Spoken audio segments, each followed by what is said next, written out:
Hello friends, this is Bhavna. Welcome to the video. आज हम इस वीडियो में कवर करेंगे अपना टॉपिक क्लास एंड सोसाइटी।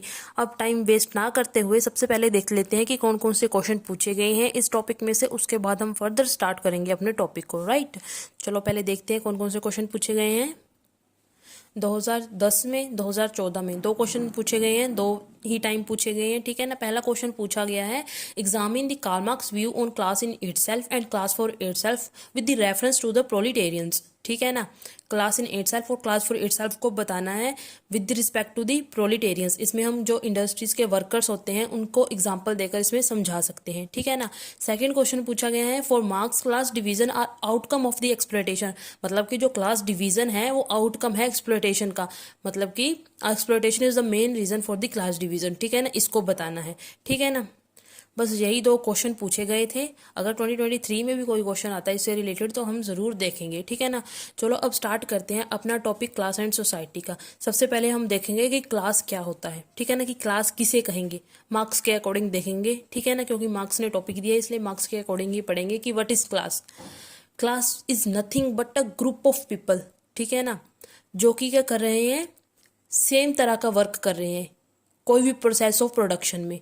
मान लो एक इंडस्ट्री है, या एक फैक्ट्री। मान लो एक फैक्ट्री है, उसमें कुछ लोग काम कर रहे हैं, वो लोग सेम तरह का काम कर रहे हैं, सेम पोजीशन पर है, तब हम उसको बोल देंगे क्लास। समझ आया।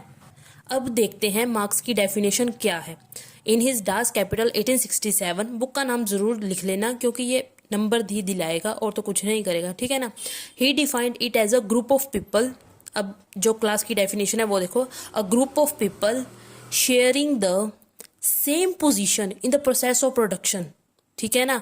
हमने फैक्ट्री का एग्जाम्पल लिया था, हमने उसमें बोला था लोग जो सेम काम कर रहे हैं, वही लिखा है अ ग्रुप ऑफ पीपल जो सेम पोजीशन पर हैं। ठीक है ना। इन the process of production, process of production में हमारे पास क्या आ गई थी, फैक्ट्री। ठीक है ना।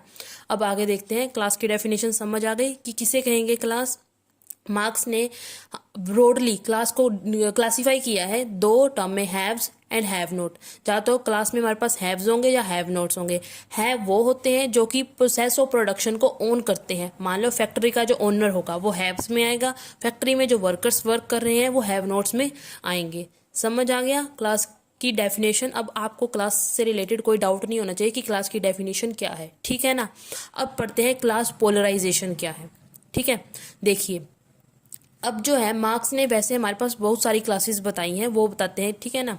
देखो, in his revolution and counter revolutions in Germany he talks about 8 classes. ठीक है ना। उसने 8 क्लासेस के बारे में बताया है, किसमें, in his revolution and counter revolution in Germany.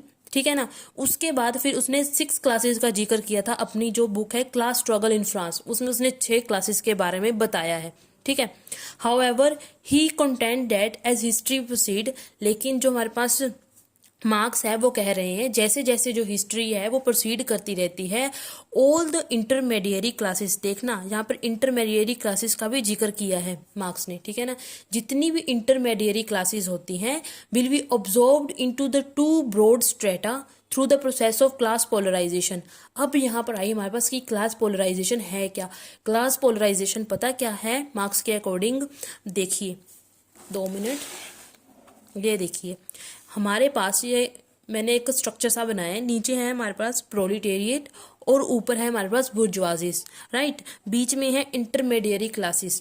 फिर धीरे धीरे क्या होगा, जैसे जैसे टाइम इंक्रीज होता जाएगा धीरे धीरे क्या होगा, थोड़े से जो इंटरमीडिएरी क्लास है, मतलब कि जो प्रोलिटेरिएट के साथ मिलती जुलती है, मान लो जो यहाँ इस स्थान पर है, इस प्लेस पर है, वो धीरे धीरे वो नीचे को जाती रहेगी। ठीक है ना।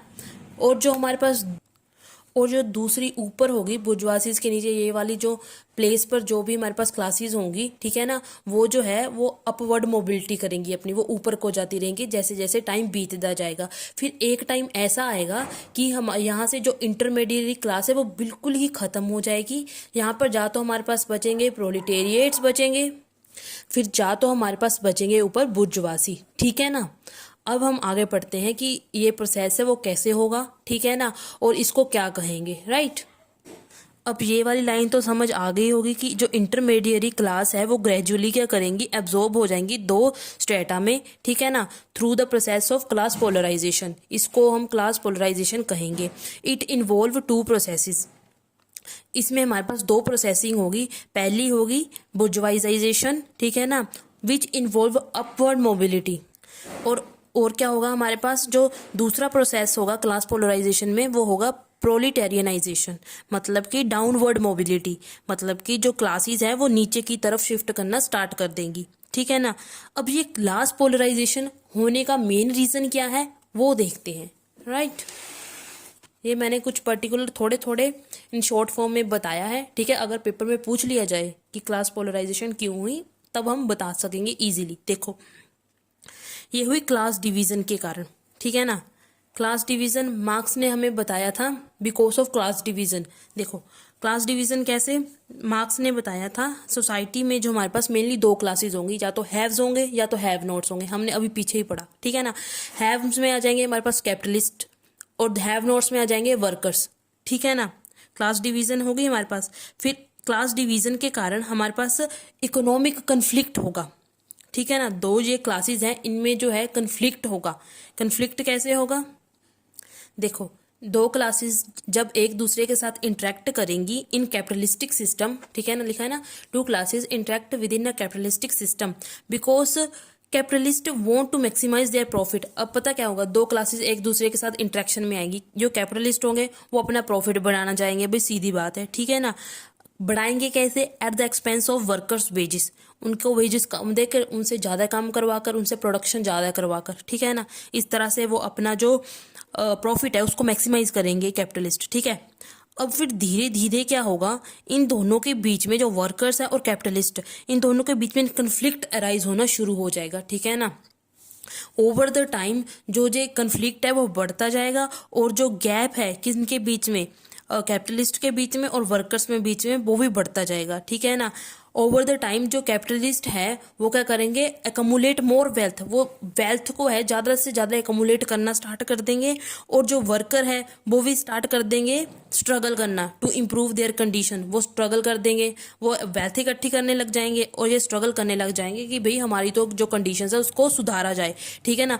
इस तरह जो वेल्थ का गैप है, ठीक है ना, बिटवीन कैपिटलिस्ट एंड वर्कर्स, वो वाइडर होता जाएगा, ठीक है ना। अब गैप जो है दोनों में रिलेटेड टू वेल्थ वो क्या हो जाएगा, इंक्रीज हुआ। उसके बाद क्या होगा, सोशल टेंशंस। अब economic gap leads to social tensions and conflict. अब जो है कन्फ्लिक्ट अराइज होगा, हाउ, कैसे, देखो द वर्किंग क्लास में डिमांड बेटर वेजेस। जो वर्किंग क्लास है वो डिमांड क्या करेंगी कि भाई हमारे वेजेस बढ़ाओ एंड कंडीशंस को सुधारो। लेकिन जो कैपिटलिज्म है उनका मेन एम होगा कि वो क्या करे, प्रॉफिट को मेंटेन रखे। इस तरह सोशल टेंशन एंड कन्फ्लिक्ट बढ़ने लगेगा, ठीक है, दोनों के बीच। फिर धीरे धीरे धीरे धीरे अब देखो ये जो इंटरमीडिएरी क्लासेस हैं हमारे पास, यहाँ पे थोड़े बुर्जुआजी है, ठीक है ना, और यहाँ पर थोड़े प्रोलिटेरिएट होंगे, ठीक है। इंटरमीडिएट क्लास में जो प्रोलिटेरिएट वर्कर्स है वो इन बुर्जुआजीज के अंडर काम कर रहे होंगे। लेकिन धीरे धीरे धीरे धीरे इन दोनों के बीच में कन्फ्लिक्ट क्या हो जाएगा, बढ़ता जाएगा बढ़ता जाएगा बढ़ता जाएगा, ठीक है ना, बढ़ता जाएगा। फिर क्या होगा, पोलराइजेशन होनी स्टार्ट हो जाएगी। फिर हमारे पास क्या होगा, एक जो क्लास नीचे एक प्रोलिटेरिएट बन के निकलेगी क्लास और दूसरी बन के निकलेगी बुर्जुआसी। एक एक्सट्रीम पॉइंट ऑफ डिवीजन हो जाएगा इन दोनों के बीच में, ठीक है ना। Ongoing conflict and tension can polarize society. जब ये ऑनगोइंग कन्फ्लिक्ट जो बढ़ रहा था इनके बीच में, इंटरमीडिएट क्लास में जो कन्फ्लिक्ट बढ़ रहा था वो एंड टेंशन जो बढ़ रही थी वो पोलराइज कर देंगी सोसाइटी को। और एक sharp divide between healthy and the struggling one, एक शार्प डिवाइड हो जाएगा इन दोनों के बीच में, ठीक है ना। तब हमारे पास सिर्फ दो क्लासेस एग्जिस्ट करेंगी, मतलब कि पोलराइजेशन हो जाएगा, एक्सट्रीम शार्प डिवाइड हो जाएगा दो क्लासेस के बीच में, ठीक है ना। किन किन के बीच में, जो एक वेल्थियर कैपिटलिस्ट थे और दूसरे स्ट्रगलिंग वर्कर्स। समझ आया पोलराइजेशन कैसे हुआ। क्लास डिवीजन के कारण हमारे पास इकोनॉमिक कन्फ्लिक्ट स्टार्ट हुआ, ठीक है ना। उसके बाद हमारे पास ग्रोइंग गैप, वेल्थ गैप जो है दोनों के बीच में वो बढ़ने लगा। इकोनॉमिक गैप के साथ साथ सोशल टेंशंस बढ़ने लगी, सोशल टेंशंस बढ़ने के साथ साथ पोलराइजेशन बढ़ गया। इस तरह हमारे पास जो है क्लास पोलराइजेशन हुआ। समझ में आया किस तरह हुआ क्लास पोलराइजेशन। मेनली इसमें दो लास्ट में दो प्रोसेसेस हुए, एक तो प्रोलेटेरियनाइजेशन हो गया, एक बुर्जुआइजेशन हो गया, ठीक है ना। बुर्जुआसीज जो है वो ऊपर की तरफ अपवर्ड मोबिलिटी करने लगे, एक डाउनवर्ड मोबिलिटी करने लगे। इस तरह हमारे पास दो जो हैं वो क्या हो गई, दो क्लासेस जो हैं उभर के आई, ठीक है ना। चलो अब हम इसको यहीं पर एंड करते हैं। अगले हम क्लास में अपना next topic that is very important topic जो क्या है हमारे पास class in itself and class for itself को करेंगे, ठीक है ना। अभी मैं हाल के लिए इस वीडियो को एंड करती हूँ। Like, subscribe and share. Thank you. Have a nice day.